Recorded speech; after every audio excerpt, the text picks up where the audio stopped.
When we look at it, there's no internal evidence to support that, and basically the consensus of academic scholarship is that these were written by different authors at different times.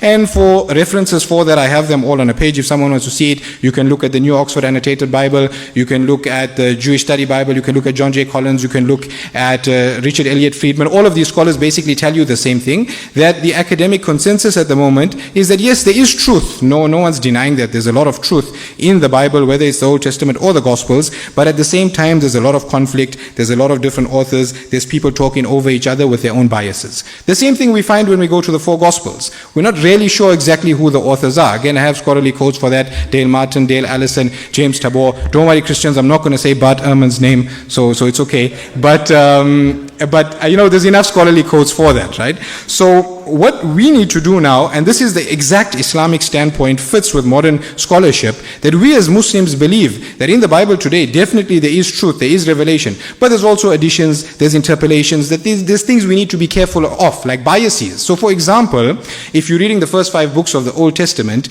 the Canaanites, the Ammonites, and the Moabites, who are enemies of Israel, they're portrayed in a very bad light, with bad origin stories. So the Canaanites come from the cursed son of Noah, Ham, and the Ammonites and the Moabites, they descend from the Prophet Lot's incestuous relationship with his daughters whilst he was drunk, na'udhu.